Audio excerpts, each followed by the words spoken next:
네, 마음을 이끄는 크리스천 청소년들의 이야기, 다음 세대 마이콘. 안녕하세요. 진행을 맡은 아나운서 김인우입니다. 반갑습니다. 네, 올해는 CTS가 창사 25주년을 맞는 해인데요. 저희 CTS의 창사 25주년 슬로건 혹시 뭔 줄 여러분 아시나요? 제가 이 자리에서도 여러 차례 말씀을 드린 적이 있는데요. 바로 다음 세대와 가슴 뛰는 세상을 열어갑니다. 이겁니다. 근데 이 슬로건을 보다가요. 과연 우리 다음 세대들이 가슴 뛰는 세상을 살아가고 있는가라는 의문이 들기 시작했고요. 입시 때문에 또 공부 스트레스 때문에 그렇지 못한 청소년들이 많은 것 같아서 안타까운 마음도 들더라고요. 근데요. 다음 세대 마이콘에 나오는 크리스천 청소년들을 보면서 저는 희망을 발견했습니다. 참 같은 시대, 같은 세상을 살아가는데 하나님 안에서 꿈을 찾아가는 크리스천 청소년을 볼 때 소망이 있다라는 생각이 들더라고요. 그래서 오늘도 저희와 함께 해줄 멋진 크리스천 청소년들이 기다리고 있는데요. 강연자들을 만나보기에 앞서서 오늘 함께 하실 출연자들부터 소개해드리도록 하겠습니다. 늘 저희와 함께 하시는 분이시죠. 이혜근 권사님 나오셨습니다. 반갑습니다. 안녕하세요. 반갑습니다. 오늘도 우리 친구들이 어떤 희망의 메시지를 전해줄지 너무나 기대하는 마음으로 왔습니다. 고맙습니다. 그리고 오늘 특별히 처음 나오시는 분이신데요. 연예계 대표 다둥이 아빠시죠. 가수 박재현 집사님 나오셨습니다. 집사님 반갑습니다. 네, 안녕하세요. 네, 6남매 아빠 VS의 박재현입니다. 네. 오늘 저는 맨날 집에서 우리 아이들만 보다가 네. 하나님을 함께 바라보는 이 전국에서 뽑힌 이 크리스찬 청소년들이 얼마나 하나님을 멋있게 바라보는지 궁금해서 나왔습니다. 네, 오늘 정말 은혜 많이 받으실 겁니다. 네, 기대됩니다. 네. 이번에는 우리 청소년들을 누구보다도 사랑하시고 또 기독교 학교 교육을 위해서 애쓰고 계시는 분이신데요. 한국대한교육기관 연합회 정책위원장이신 별무리학교 박현수 교장 선생님 나오셨습니다. 선생님 나와주셔서 고맙습니다. 안녕하세요. 요즘 기독교 학교들에서 인기가 높은 다음 세대 마이콘에 함께하게 돼서 굉장히 기쁘고 또 오늘 기대가 됩니다. 네. 감사합니다. 네, 고맙습니다. 오늘 그리고 특별한 분이 한 분 더 나와 계세요. 그동안 패널과 인형으로만 이 자리에 함께 했었는데 우리 CTS의 마스코트 예삐가요. 실제로 스튜디오에 나왔습니다. 여러분 큰 박수로 환영해 주십시오. 네, 예삐 환영합니다. 네, 그리고요. LBOT ICS 꿈의 학교 푸른꿈 비전스쿨에서 선생님들과 학생분들 나오셨습니다. 모두 반갑습니다. 네. 네, CTS 아트홀에서 진행되는 마음을 이끄는 크리스천 청소년들의 이야기. 오늘도 멋진 3명의 강연자들이 무대 뒤에서 준비하고 있는데요. 먼저 화면으로 강연자들 만나보겠습니다.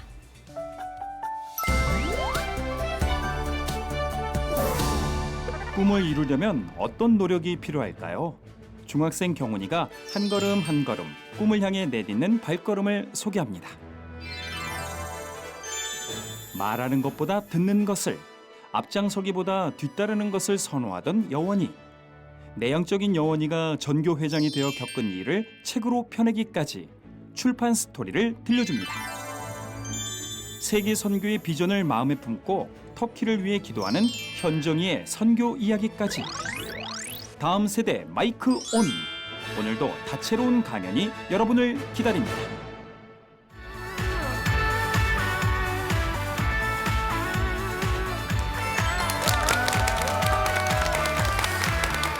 네, 안녕하세요. 저는 꿈에 가까이 다가가는 과정에 대해 여러분들과 이야기하러 나온 책 읽고 글 쓰는 학생 장경훈입니다. 저는 지난 15년 동안 제가 꿈을 향해 나아가는 과정에서 노력했던 3가지의 무언가에 대해 여러분들께 이야기하려 하는데요. 그 전에 먼저 물어보고 싶은 것이 있습니다. 여러분, 꿈이란 무엇일까요? 저는 조금 어렸을 때부터 이러한 질문들을 접해왔던 것 같습니다. 철학적이기보다는 단지 순수한 마음에 꿈이란 무엇일까? 내가 보고 있는 이런 어른들은 어떻게 자신의 꿈을 이루었을까? 해답이 안 나올 때면 나는 어떤 꿈을 가져와야 할까? 이런 생각들을 하며 저의 미래를 상상하곤 했는데요. 어렸을 때는 마냥 축구 선수, 의사 선생님, 경찰 등등 대표적이고 멋져 보이는 것들을 막연하게 꿈이라고 생각했던 것 같습니다. 어릴 때 생각했던 꿈이라는 개념은 이상적이지만 현실성이 없었던 것 같습니다. 이유는 그저 막연하게만 생각했기 때문이죠. 조금 더 크면서 우리 대부분의 청소년들은 사회에서의 두 가지 길을 발견하는 것 같습니다. 내가 하고 싶은 꿈, 사회에서 더 편한 꿈. 대부분의 사람들은 어쩔 수 없이 후자를 택하는 것 같습니다. 혹은 이러한 질문과 고민들을 미루는 것 같습니다. 아니면 아직 이 꿈의 가치를 잘 이해하지 못하거나 잘 파악하지 못하는 사람들도 있는 것 같습니다. 저는 어렸을 때부터 할아버지의 영향으로 뉴스를 자주 보았는데요. 덕분에 어렸을 때부터 인권 문제, 사회적 문제와 같은 사회학 분야에 관심이 있게 되었습니다. 그 부분에 대해 더 배우고 연구하는 과정에서 내가 사회학에 관심이 있구나 하며 자연스레 알게 되었습니다. 지금 다니고 있는 LBOT라는 학교에 들어오게 되었는데요. 이 학교에 다니면서 많은 교수님들을 만나게 되었고 많은 책들을 읽으면서 저의 꿈에 대해서 더 가까이 다가갈 수 있는 기회가 있었는데요. 저희 학교 특성상 1년에 100권의 책을 읽어야 하기 때문에 저는 지난 100번의 도전을 통해 저 자신을 또 훈련시키고 또 훈련시켰습니다. 그 책들을 읽어가는 과정에서 그냥 책 읽기에서 그치는 것이 아니라 성경적 관점으로 이해하기 위해 노력했습니다. 이러한 노력의 과정은 단지 책 읽는 것에서 그치는 것만이 아니라 저 스스로를 막연하게 꿈꾸던 저로서 더 꿈에 나아갈 수 있도록 도와주었습니다. 저는 지금 LBOT에서 1년 8개월 동안 180권의 책을 읽었는데요. 그 책 한 권 한 권이 지금의 저를 만들었고 더욱 생각할 수 있게 도와주고 더 꿈을 구체적으로 계획할 수 있도록 도와준 것 같습니다. 책을 읽고 꿈을 꾸는 것, 이것이 저의 꿈에 가까이 다가가는 첫 번째 발자국입니다. 많은 친구들이 자신이 관심 있고 좋아하는 분야를 찾는 것까지는 고민하지만 그 분야에 대해 더 노력하고 그 꿈을 위해 무언가를 노력하지 않다고 저는 생각합니다.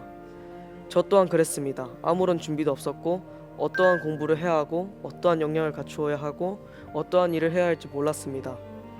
대부분의 청소년들, 아니 다른 학생들도 저는 그럴 거라고 생각합니다. 하지만 안타까운 것은 대부분의 학생들은 이러한 고민과 난관을 만나게 될 때 수능 끝나면 하면 되지, 대학 가서 고민하자 하며 꿈에 대한 고민을 미룬다는 것이었습니다. 저는 저의 꿈을 미루고 싶지 않았습니다. 하지만 저는 무의식 속에서 그 꿈을 미루고 또 미뤄왔습니다. 저는 이 꿈에 대해서 더욱더 미루고 싶지 않다는 생각이 들었을 때 한 가지 작은 결심을 하게 됩니다.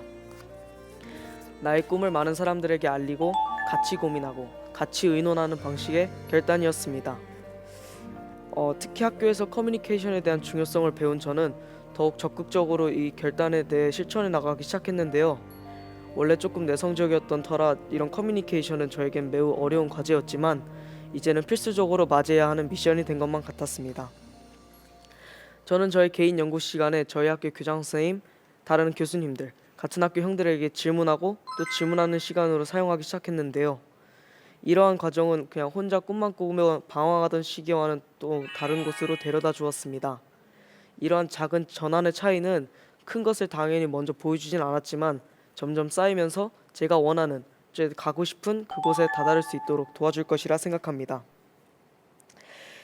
이제는 나 혼자만의 방황이 아닌 같이 고민해 주시는 분들이 생기고 같이 제 꿈을 위해 의논해 주시고 같이 고민해 주시는 이런 과정은 저의 꿈의 조력자를 얻어가는 과정이라고 저는 생각합니다. 대화한다는 것, 이것이 저의 꿈을 향한 두 번째 발걸음입니다. 제가 꿈을 향한 길을 걸으며 읽었던 책 중에 가장 기억에 남는 책이 있는데요. 바로 정의란 무엇인가 라는 책입니다. 저희 학교 목사님의 추천으로 알게 된 이 책은 각 시대를 대표했던 많은 철학자들과 사회 이념들, 그러한 사회적 문제들에 대한 정보를 제공함으로써 제가 지금까지 보지 못했던 부분을 더 확장시키고 저의 가치관을 넓혀주었습니다. 제가 이 책이 더더욱 기억에 남는 이유는 이 책이 많은 정의와 많은 딜레마에 대해 설명하면서 중립적인 시선으로 보는 모습을 저에게 많은 가르침이 되었기 때문입니다. 저는 이를 통해 사회학에서 가장 중요한 것은 실질적으로 문제를 보고 실질적으로 문제를 해결하는 것이라는 생각을 하게 되었습니다. 어떠한 문제든 이론만 갖다 붙여서는 할 수 없고 직접 그 현장에 가던 어떠한 형태로든지 그 문제를 실질적으로 파악하고 그 문제에 대한 실질적인 고민을 해야만 그런 부분을 해결할 수 있다고 생각했습니다. 실질적인 판단과 도덕적인 가치관으로 정리해 나가는 것, 이것이 사회 문제의 가장 중요한 부분이라는 것을 깨달을 수 있도록 이 책은 도와주었습니다. 이것이 전환점이 되어 실제로 저는 개인 연구 시간에 이러한 부분에 대해 더욱 연구할 수 있는 계기가 되었고 이것이 전환점이 되어 더욱더 다양한 생각을 할 수 있도록 되었습니다. 즉, 책을 읽어 나간다는 것은 스스로를 발견하는 과정인 것입니다. 이런 배움의 과정 속에서 또 하나 느낀 것이 있는데요. 많은 학생들이 너무 직업적인 부분만을 집중해서 본다는 것이었습니다. 예를 하나 들어보도록 하겠습니다. 의사가 되고 싶은 사람은 너무 많습니다. 하지만 자기가 어떤 의사가 될 것인지, 왜 의사가 될 것인지에 대해 진지하게 고민하는 학생은 저는 거의 보지 못했습니다. 만약 이런 직업적인 것만을 집착해서 본다면 설령 나중에 뭐 어린 환자들이나 그런 순수한 영혼을 만났을 때 당신은 왜 의사를 해요? 아저씨는 왜 의사를 합니까? 이런 당연한 질문 속에서도 자신의 정체성에 대한 깊은 회의감이 들 수 있을 거란 생각을 하였습니다. 회의감이 드는 이 직업이 과연 올바른 직업 가치관일지도 저는 고민하게 되었습니다. 그래서 무엇이 되고 싶은지보다 어떤 형태로 내가 왜 이 직업을 해야 하는지에 대한 고민이 더 우선적이라고 저는 생각합니다. 다양한 시련 속에서 자신의 꿈 전체성을 지켜내려면 말입니다. 그래서 저는 꿈을 기반을 단단하게 하기 위해 이러한 질문들을 스스로에게 던져봅니다. 나는 어떤 꿈을 꾸기 위해 태어났고 그 꿈을 위해 무엇을 노력하고 있는가? 내가 갖고 있는 이 직업은 어떠한 비전이 담겨 있는가? 지금 이 시간 나는 그 꿈을 위해 무엇을 노력하고 있는가? 질문한다는 것, 이것이 저의 꿈을 향한 발걸음의 세 번째 발자국이 됩니다. 이러한 질문들 속에서 할아버지의 영향으로 시작된 저의 꿈은 지금도 저의 삶에서 중요하게 작용하고 있는데요. 배움에 열정을 주고 결단을 하게 하며 저의 사명을 이루도록 도와줍니다. 꿈이란 지속적인 성장을 꿈꾸고 더 이해하고 그 꿈을 위해 나아가는 자에게만 주어지는 것이라고 생각합니다. 꿈에 이르기 위해 무엇을 하는지 이제 누군가 물어본다면 자신 있게 이야기할 수 있어야 합니다. 그것이 진정으로 꿈꾸는 자이기 때문입니다. 저는 지난 시간 동안 꿈꾸는 자가 되기 위해 노력했고 앞으로도 진정한 꿈꾸는 자가 되기 위해 더 멋진 삶을 살기 위해 그 꿈을 향해 달려나갈 것입니다. 지금 저는 시카고 플랜의 도서들을 하나씩 읽어나가고 있습니다. 시카고 플랜이란 존 스튜어트 밀이라는 사람이 시카고 대학을 인류 대학으로 바꿔버린 플랜으로 144권이나 되는 고전들을 몇 년간 읽는 프로젝트를 의미합니다. 저 또한 이 프로젝트에 동참함으로써 인류지향적인 이 세상에서 생각의 힘을 길러내어 더 옳고 더 좋은 선악력을 끼칠 수 있는 사람이 되고 싶습니다. 사회학자를 꿈꾸는 저는 사람들의 사회적 권리를 보장하고 사회적 문제로 비롯된 고민들을 덜어줄 수 있는 사람이라는 비전을 삶의 목표로 살아갈 것입니다. 앞으로도 삶에서 나오는 도전적 질문에 반응하고 그 질문을 적용하고 또 그것을 다르게 적용한다면 그것은 제가 원하는 미래상에 데려가 줄 것이라 믿습니다. 여러분은 어떤 꿈을 꾸고 있습니까? 그리고 그 꿈을 위해 무엇을 노력하고 있습니까? 여러분들도 진정으로 꿈꾸는 자가 되시기를 바랍니다. 감사합니다.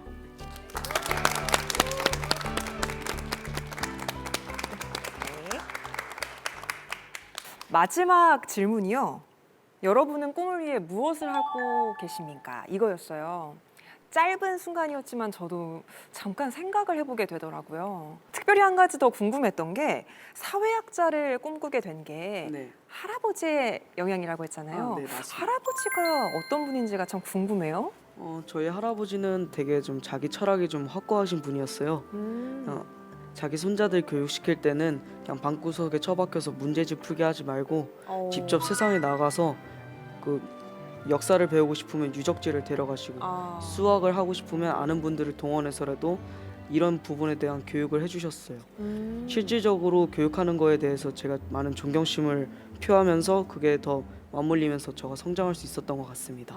어떤 거를 배우기 위해서 실제적으로 그 현장에 가서 뭔가를 배우기를 권하셨던 할아버지의 영향 네. 덕분에 사회학자를 꿈꾸게 된 것 같은데 부모님은 장경훈 학생에게 어떤 영향을 미쳤는지 좀 궁금해요. 저희 부모님은 선교사신데 어머님은 이제 기도 제목 같은 거를 묶어서 기도 편지를 만드시는 작업을 하시는데 어렸을 때부터 그런 과정을 보면서 많은 분들의 기도 제목을 보면서 사회는 아직 완벽하지 않구나, 누군가는 도와줘야 하는 상황이구나 라는 걸 어렸을 때부터 많이 느꼈던 것 같아요. 해외에서 오시는 분들의 기도 편지, 한국에서 오시는 기도 편지 대부분 다 힘들다, 기도해달라 이런 내용이었던 것 같아요. 맞아요. 그런 부분이 저의 비전이 좀 더 자극되었던 것 같아요. 네.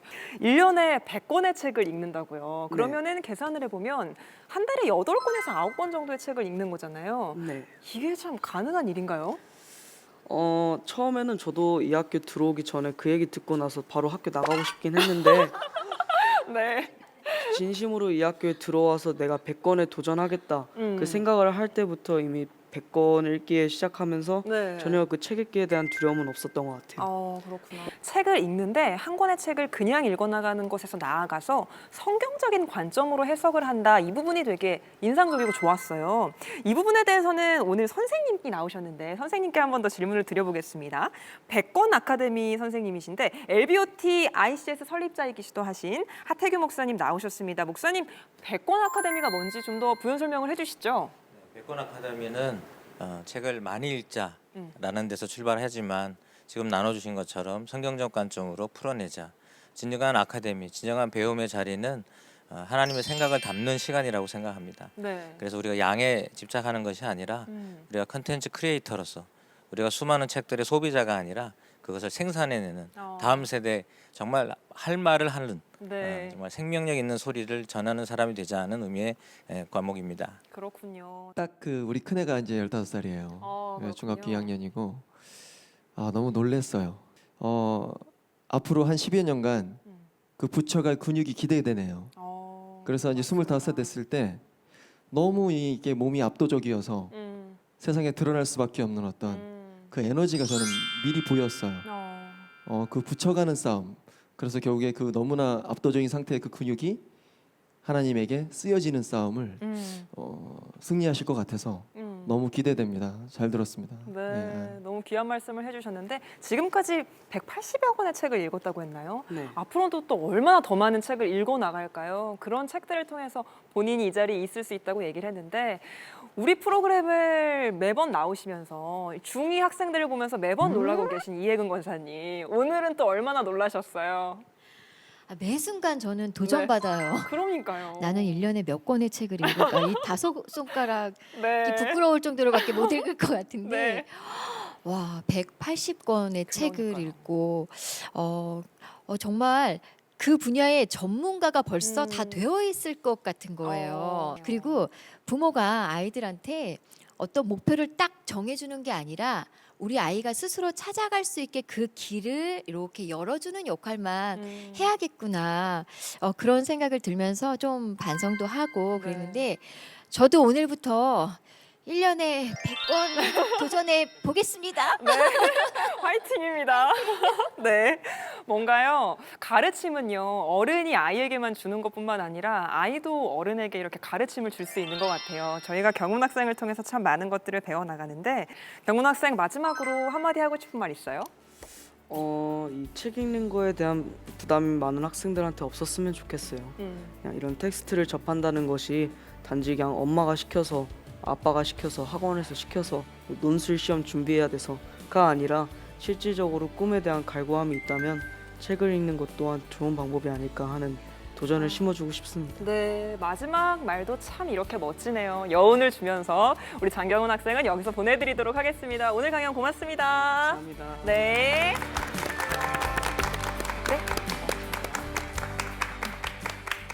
네, 이번에 만나볼 강연자도 참 훌륭한 친구인데요. 책을 많이 읽기도 하고 직접 책을 집필한 작가님이라고 해요. 꿈의 학교 김여원 학생인데요. 조금 성품이 내향적이라서 특별히 여원 학생은 예삐가 맞아준다고 합니다. 여러분 큰 박수로 꿈의 학교 김여원 학생을 만나보겠습니다.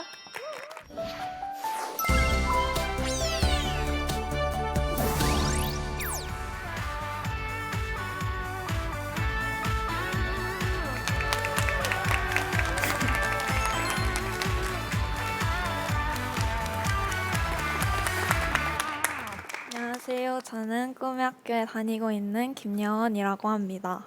그리고 작가 김여원이라고도 합니다. 아직 어린 나이에 작가라니 생소하시죠? 저는 그 생소한 경험을 여러분들께 나누고자 이 자리에 나오게 되었습니다. 저희 학교에는 고2 때만 할 수 있는 특별한 수업이 있습니다. 바로 책쓰기라는 수업인데요. 책 내용을 구성하고 집필하고 출판하기까지 모든 과정을 다루는 수업입니다.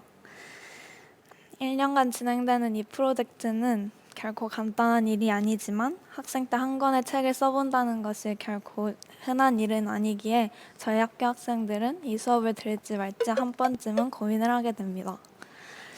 선배들을 통해 저 또한 쉽지 않을 것이라는 말을 자주 들었지만 그럼에도 책을 읽고 글을 쓰는 것을 좋아했기에 저는 특별한 고민을 하지 않고 이 수업을 신청하게 되었습니다. 그런데 정말 주제를 정하고 책을 출판하기까지 쉬운 과정은 하나도 없었습니다. 주제와 장르를 모두 자유롭게 정하는 것이었기에 오히려 주제를 선택하는 것이 훨씬 어려웠고 앉아있는다고 글이 슬슬 써지는 것도 아니었기 때문에 제가 생각했던 것보다 훨씬 더 많은 양의 시간을 들여야 하기도 했습니다. 분명 글을 쓰는 것을 좋아했는데 가끔씩 글이 마음같이 써지지 않을 때면 차라리 공부가 낫겠다라는 생각도 난생 처음으로 해보기도 했던 것 같습니다. 그럼에도 이 경험이 제 인생에 참 귀한 것들을 많이 남겨준 사실은 부정할 수 없습니다.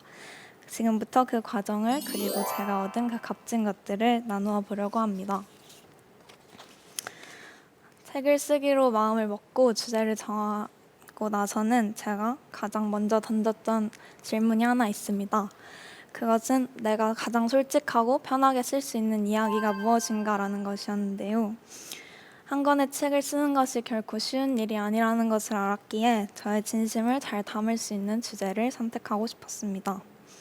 고민 끝에 제가 생각한 주제는 당시 제가 겪고 있는 저의 어려움에 대한 것이었습니다. 그때 저는 제 인생에 갑작스럽게 찾아온 고난에 빠져 허우적대고 있었던 때였습니다.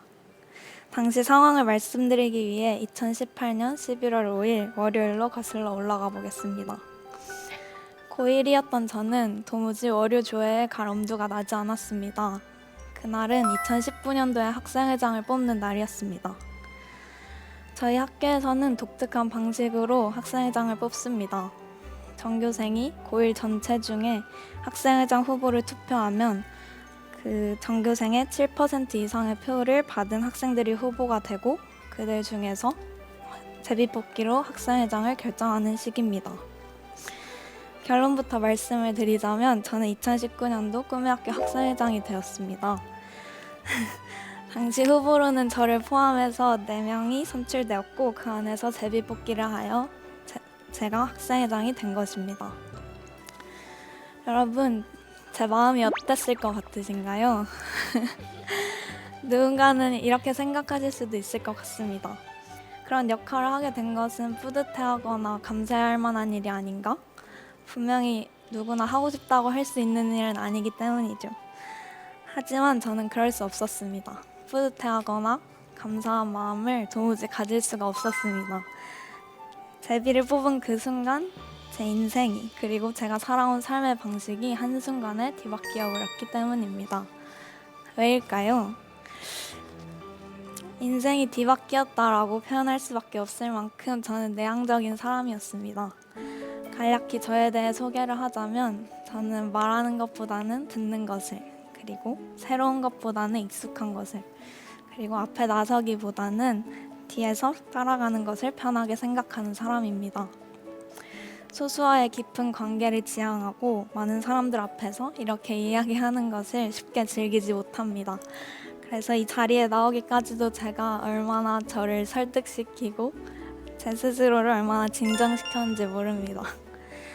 어쨌든 중요한 것은 제가 지금껏 봐왔던 학생회장의 자리는 저와 같은 특성을 지닌 사람들에게 그다지 어울리는 자리가 아니었다는 것입니다. 그래서 후보가 되었을 때에도 이건 아닌데 라는 생각을 일주일 내내 하며 보냈습니다. 그런데 설마 하고 뽑았는데 학생회장이라니요. 저는 그때 눈앞이 캄캄해진다라는 말이 무슨 느낌인지 확실히 경험했습니다. 곧 머릿속에는 마이크를 잡고 전교생 앞에 선 학생회장, 그리고 주도적으로 학교의 큰 행사들을 이끌어가는 학생회장의 이미지가 휙휙 스쳐가며 저는 그 순간 망했다라는 생각을 했습니다. 그런데 이미 뽑힌 걸 어찌할 수 있었을까요? 저는 그날로 회장단과 학생회를 구성하며 2019년을 맞이할 수밖에 없었습니다. 그렇게 고의가 되어 본격적으로 학생회장의 역할을 하며 저는 그 일에 익숙해지려고 노력했습니다. 앞에 나설 때면 떨지 않으려고 몸에 잔뜩 힘을 주었습니다. 그럼에도 불구하고 저는 사람들 앞에 서면 늘 벌벌 떨었고 학생회장의 일을 할 때면 늘 이 옷은 제 옷이 아니라고 생각을 하며 한숨을 쉬곤 했습니다. 그런 마음으로 학기 초반에 책쓰기 수업을 수강하게 된 것이었습니다. 리더라는 이름에 너무나 어울리지 않는 것 같은 저의 모습을 보며 수도 없이 자책하던 때였습니다. 왜 나는 사람들 앞에서 이렇게 한마디 하는 게 어려울까? 그리고 왜 나는 적극적으로 새로운 일을 하려고 하지 않을까? 끝내는 내가 왜 마지막에 제비를 뽑았을까라는 생각까지 하며 끝도 없이 치솟는 저의 내향성을 원망하던 때였습니다. 그런데 책의 주제를 막 고민하던 시기에 저는 저의 이런 모습을 인정할 필요가 있음을 느꼈습니다. 숨길 수 없는 저의 내향성을 억지로 눌러보려는 것이 아닌, 저의 본성을 자책하고 원망하는 것이 아닌 나는 이런 사람이다. 그래서 나는 지금 힘이 든다. 라는 그 사실을 깔끔하게 솔직하게 인정할 필요가 있음을 느꼈습니다. 이렇게라도 하지 않는다면 끝까지 이런 자책감 속에서 빠져나오지 못할 것 같아서 그랬던 것 같기도 합니다. 그래서 제 자신을 조금 더 건강한 마음으로 이해하고 받아들이기 위해서 이런 생각을 했던 것 같습니다. 그렇게 이 주제로 글을 쓰기 시작했습니다. 내향인들은 주로 무슨 생각을 하며 사는지, 그런데 지금 그 본성을 거슬러야 하는 나는 마음이 어떤지 돌아보며 제 안에 있는 마음들을 끄집어내기 시작했습니다. 책을 쓰다 보니 이 책이 단순히 저에게 의미 있는 것을 넘어서 다른 사람들에겐 어떤 의미를 줄 수 있을지 생각했습니다. 저의 이야기는 저와 같은 내향인들에게는 공감을 불러일으키고 저와 다른 사람들에게는 내향인들을 이해하는 데에 더 많은 도움이 될 수 있을 거라는 생각이 들었습니다. 그래서 저는 조금 더 자신감을 가지고 이 책을 쓸 수 있었습니다. 이런 과정을 거쳐 나온 저의 책 제목은 이러합니다. 회장님 언제까지 벌벌 떠시려고요. 이것이 제 책의 제목입니다. 당시 이 질문은 당시 제가 제 자신에게 가장 많이 던졌던 질문이기도 합니다. 책은 3부로 이루어져 있는데 1부에는 제가 살아온 삶을 통해 내향인들의 삶이 어떤지, 그리고 주로 내향인들은 어떠한 상황이 어떤 생각을 하며 살아가는지 솔직하게 담아냈습니다. 2부에는 학생회장이 된 후 저의 본성을 거스르는 일들을 하며 내향인으로서 그때마다 했던 생각들에 대해 적었습니다. 마지막으로 3부에는 1년 동안 색다른 경험을 하고 다양한 사람들을 만나며 이런저런 다름을 인식하게 되며 제가 느낀 깨달음들에 대해 썼습니다. 이 경험을 통해 저는 글쓰기라는 것이 나 자신을 알아가고 돌아보는데 정말 중요한 역할을 한다는 것을 알게 되었습니다. 글을 쓰려면 첫 번째로 무엇을 쓸지 고민하게 되고 두 번째로는 어떻게 쓸지 고민하게 되며 내 안에 있는 것들을 적어도 2번씩은 정리하게 되기 때문입니다. 그렇게 복잡했던 생각과 감정을 글로 표현하면 지금 내가 어떤 상태에 있는지 파악하고 그 상황을 객관적으로 받아들이는 데 많은 도움이 됩니다. 덕분에 저도 제 자신이 어떤 사람인지 끊임없이 돌아볼 수 있었습니다. 저도 몰랐던 저의 내향성의 깊이가 어느 정도였는지, 제가 무작정 힘들다고만 생각했던 일들이 저에게 왜 힘들었던 것인지 책을 쓰며 알게 되었습니다. 이로써 내향성은 극복해야 할 것이 아닌 그저 한 사람의 특성일 뿐이라는 것도 알게 되었습니다. 이렇게 제 자신을 수용하고 인간의 다양한 모습을 개인의 특성으로 인정하게 되니 평소에 이해하기 어려웠던 사람들의 말과 행동도 한층 더 깊이 생각할 수 있는 마음의 여유를 가지게 된 것 같습니다. 그러고 나니 알 수 있었습니다. 하나님께서 만드신 우리 한 사람 한 사람이 얼마나 소중한지, 그렇기에 우리가 하나님과 이웃 그리고 나를 사랑하고 존귀하게 여기는 것이 얼마나 중요한지 알 수 있었습니다. 여기까지가 1년간 작가의 삶을 살며 제가 경험하고 느꼈던 것입니다. 쉽지 않은 시간이었지만 이 시간이 제 인생의 헛된 경험이 아니었음은 분명합니다. 그리고 제게는 큰 도전이었던 지금 이 시간도 저를 성장시키는 하나의 순간이라고 생각합니다. 아마 앞으로도 제 삶에는 이런 큰 도전들이 많이 찾아올 것이고 이것은 여러분의 삶에도 마찬가지일 것입니다. 그때마다 성장하기를 포기하지 않는 여러분이 되길 바랍니다. 우리 함께 성장하기를 응원합니다. 감사합니다. 네, 김여원 작가님의 강연 들어봤습니다. 아니, 듣는 내내 너무 저랑 비슷한 거예요. 사실 저도 말하는 것보다 듣는 걸 더 좋아하고 믿겨지지 않으시겠지만 새로운 것보다 익숙한 걸 좋아하는 게 맞거든요. 근데 그런 여원 학생이 이 자리에 서기까지 참 많은 용기를 내줬겠다. 그래서 더 고마웠고, 고등학생이 학교 생활하면서 학교 공부하면서 책 한 권을 쓴다는 게 이게 쉬운 일이 아니잖아요, 선생님. 어떠셨습니까? 아, 네, 쉽지 않죠. 그렇죠. 네, 고2가 가장 하이라이트이기 때문에 그러니까요. 네, 학교 생활에서 가장 바쁘고 가장 일이 많고 네. 네, 가장 힘든 시간이죠. 이 녹화 들어오기 전에요. 궁금한 거예요. 책을 썼다고 하니까 또 검색을 해봤잖아요, 제가. 나오는 거예요. 왜냐하면 저랑 너무 닮은 부분이 많아서 꼭 읽어보고 싶더라고요. 근데 이렇게 책 한 권을 딱 결과물로 내니까 그 소감이 어땠어요? 정말 뿌듯했을 것 같은데 어땠어요? 뿌듯함도 되게 컸는데 네. 안 그래도 저는 내향적인 사람이다 보니까 내 얘기가 이렇게 공개적으로 뭔가 이 세상에 나왔다? 이런 게 되게 부끄럽기도 부끄러웠어요. 했던 것 같아요. 그랬구나. 저는 그 여원 학생이 본인을 네. 아직 잘 모른다고 생각해요. 어. 그 내향적이라는 그 표현이 중고등학생 학생이 지금 이 자리에 나와서 어느 누가 외향적으로 잘 표현을 하겠습니까? 그러니까요. 사실은 저는 중학교 3학년 때 노래를 시작했거든요. 네. 근데 무대에 서면 그냥 그 장이 막 뒤틀리는 거예요. 떨려서. 공포증이 너무 심해서 그 병원을 다니고 그랬어요. 어릴 때는 락커 생활할 때 병원을 다니는 락커였었어요. 근데 무대 사는 삶을 너무 살고 싶은데 내 몸이 이걸 안 받쳐주는 거예요. 근데 지금은 그 어느 누구보다 무대는 뭐 그냥 자다 일어나서 합니다. 그거는 사실 그렇게 변하는 거니까 저는 지금도 연습을 해요. 그렇죠. 25년째 연습하고 있어요.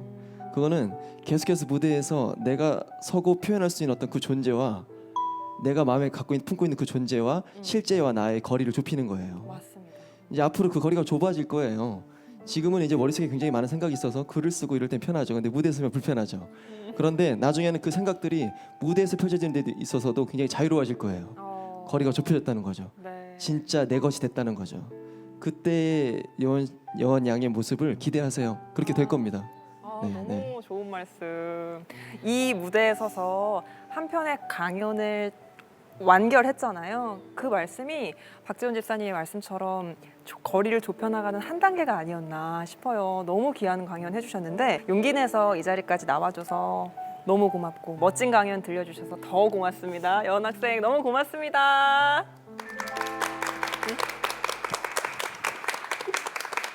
벌써 오늘의 마지막 강연자를 만나볼 텐데요. 이번에도 19살 고3 학생입니다. 푸른 꿈 비전스쿨 조현정 학생을 만나보겠습니다.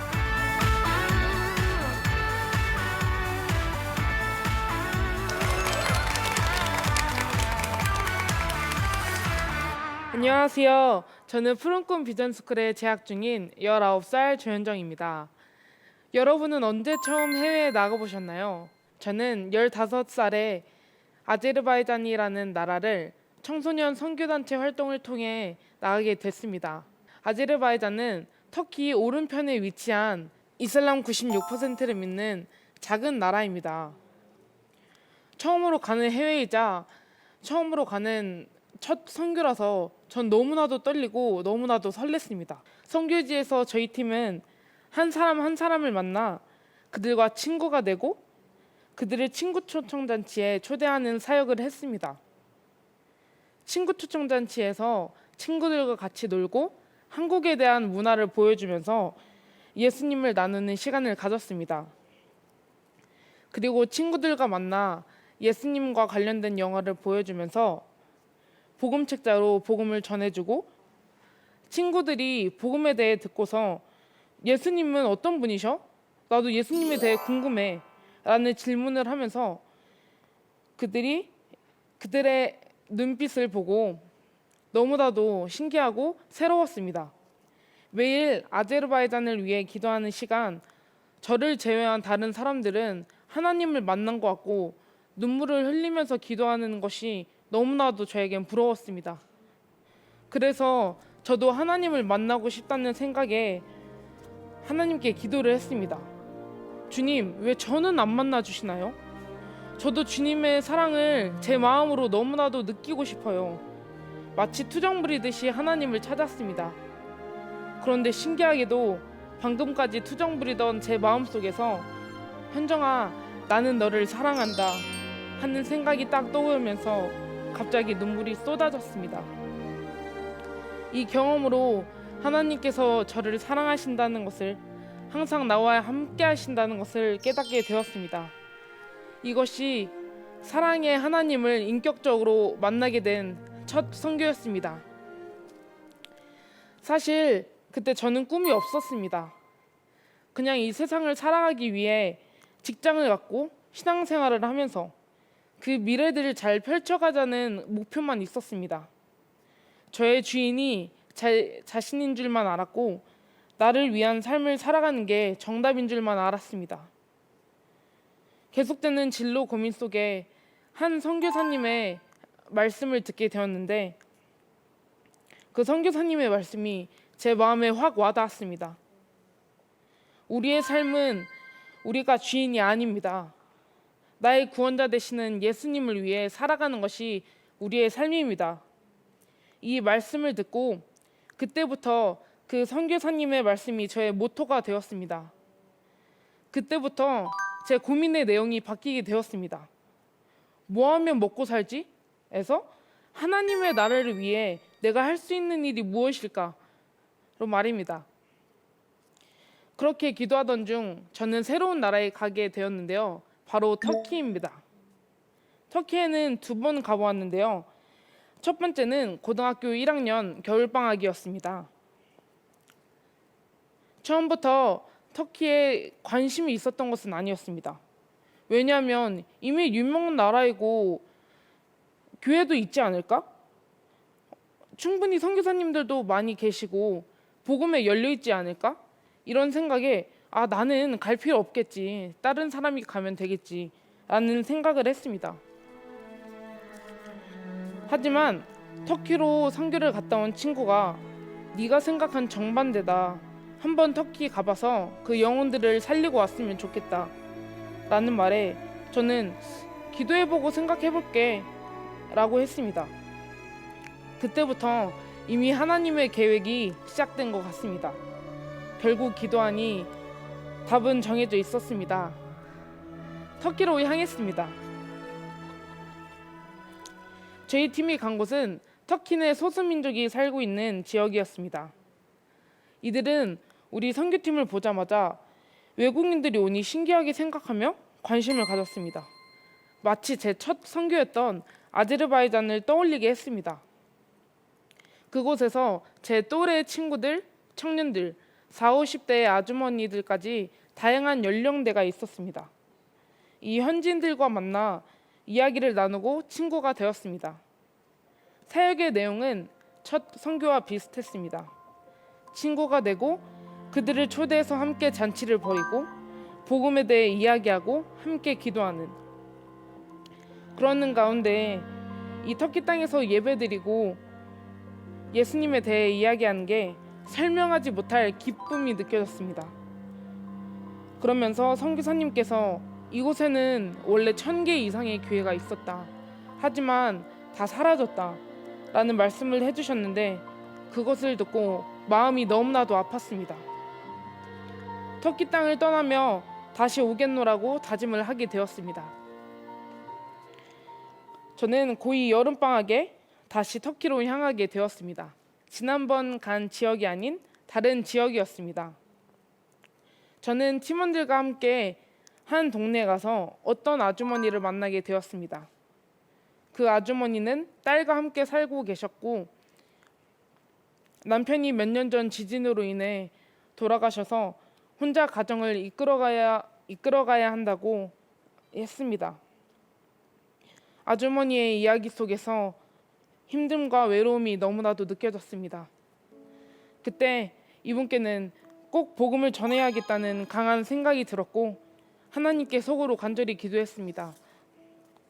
하나님, 이 자리에 역사하여 주십시오. 이 영혼에게 하나님이 필요합니다. 이번 시간이 아니면 이분은 예수님을 알 수 없습니다. 예수님을 당장 영접하진 않더라도 오늘을 기억하여 하나님을 찾게 해주시고 이 영혼을 구원의 길로 인도하여 주십시오. 이렇게 기도한 후에 제가 예수님을 믿게 된 간증과 하나님은 살아계시는 분이라고 전하게 하셨습니다. 그 아주머니는 이야기를 듣던 중 눈물을 흘리며 예수님은 나의 구원자라는 것을 너를 통해서 알게 되었어 라고 고백을 하였습니다. 처음이었습니다. 제 눈으로 복음을 듣고 예수님을 영접하는 역사를 보게 되었습니다. 그 순간 하나님께서 역사하시고 성령님께서 임재하셨구나를 알게 되었습니다. 내게 능력 주시는 자 안에서 내가 모든 것을 할 수 있느니라. 모든 일이 다 하나님의 주관하심으로 이루어졌다는 것을 믿게 되었습니다. 이렇게 복음을 전하는 기쁨을 누려보니 복음을 전하는 일은 정말 벅차고 행복한 일이라는 것을 깨닫게 되었습니다. 그때 다짐하게 되었습니다. 이렇게 평생 복음을 전하는 선교사로 살겠다고, 선교사가 되겠다고 결심한 후 저의 모든 고민이 끝난 것은 아니었습니다. 오히려 그때부터 더욱 진지한 고민이 시작되었습니다.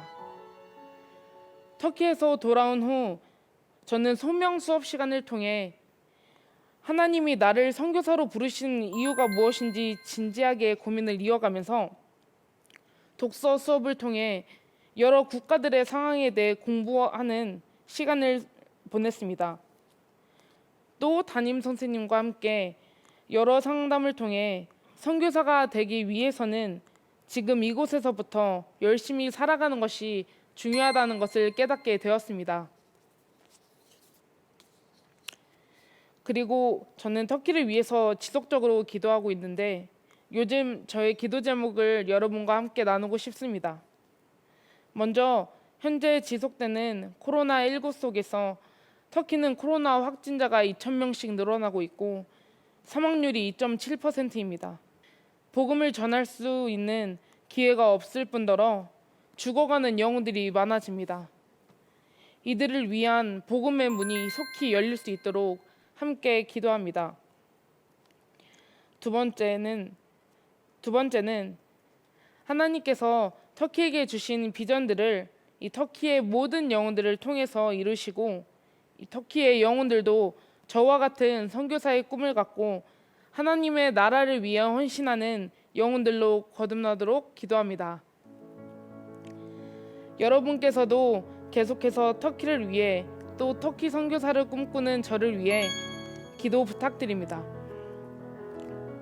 앞으로 제가 터키 선교사가 될지 아니면 다른 모습으로 저를 사용하실지는 하나님만 아시겠죠?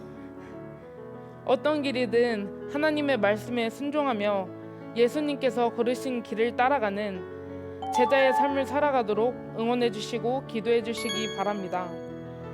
그리고 저와 같이 선교사를 꿈꾸는 다음 세대의 많은 친구들을 위해서도 기도 부탁드립니다. 저는 오늘도 하나님과 동행하는 삶을 살아가도록 하겠습니다. 감사합니다. 세 번째 강연자라서 뒤에서 좀 오래 기다렸잖아요. 네. 강연을 하고 나니까 어때요?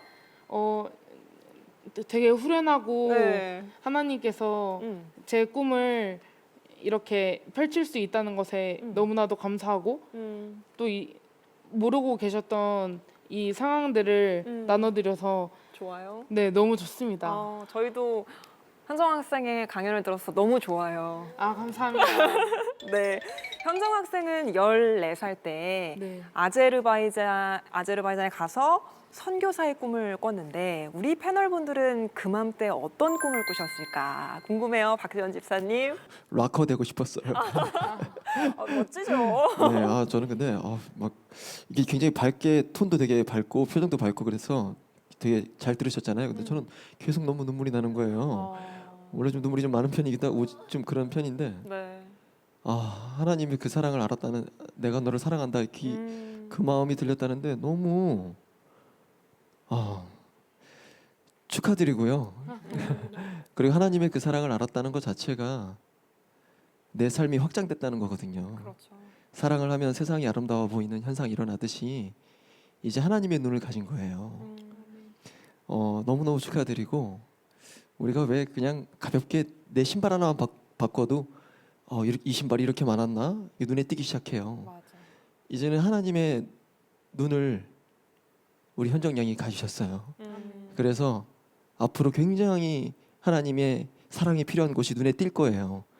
지금은 터키가 이제 눈에 띄셨죠. 뭐 터키 선교사님이 아니시더라도 하나님의 눈으로 우리 이 선생님들 모든 사람들의 이 발걸음을 잘 따라오는 그런 멋진 사역자가 됐으면 좋겠습니다. 네. 네, 네. 네. 감동했습니다 정말로. 네, 네. 너무나 순수한 저 표정에서 그 하나님의 사랑을 듬뿍 받은 그 모습이 고스란히 다 이제 네. 전달이 된 것 같아요.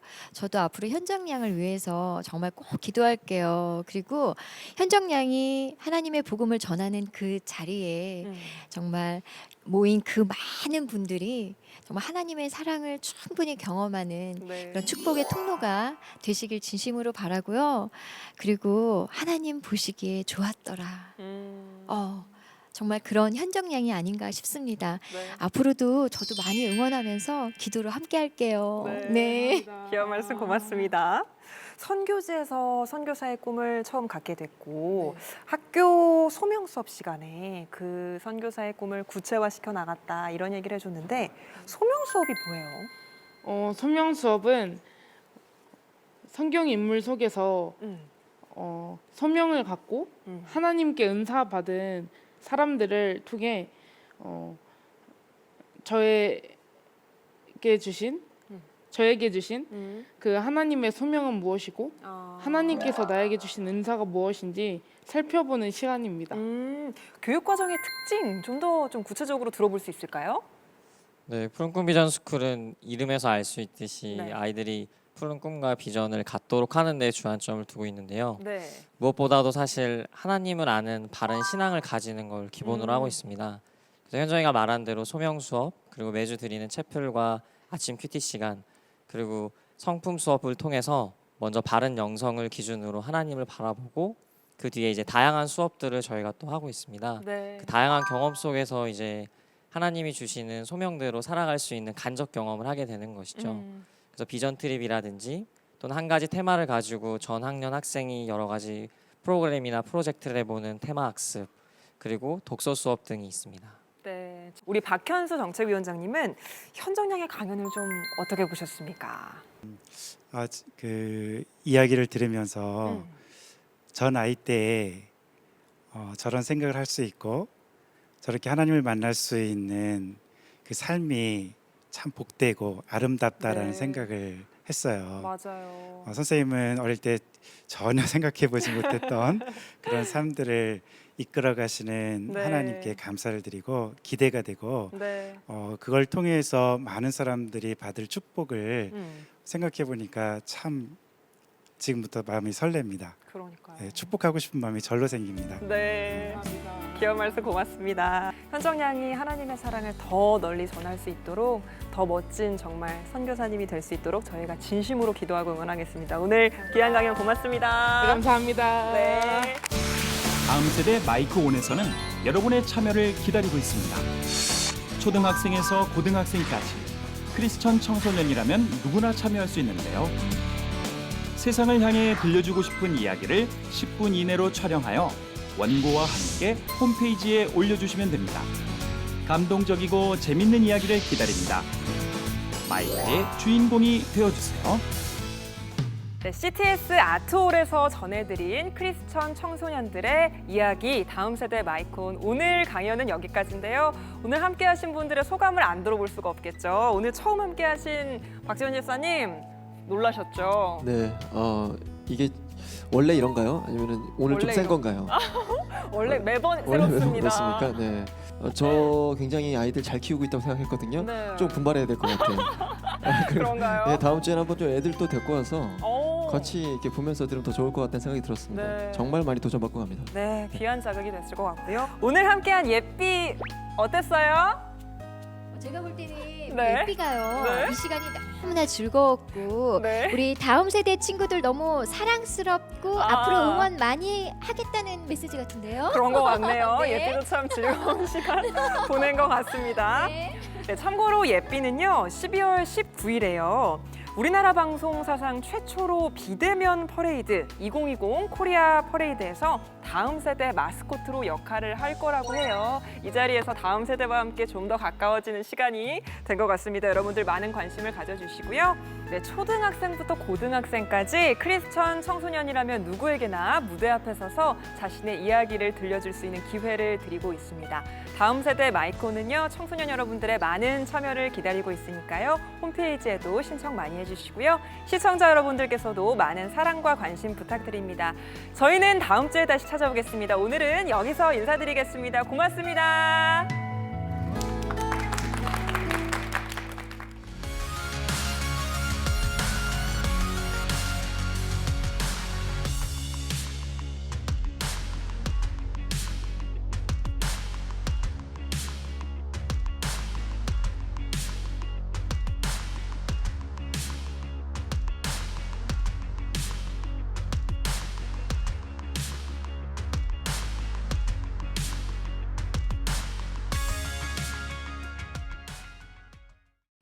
이 프로그램은 CTS 방송가족의 사랑과 후원으로 제작되었습니다.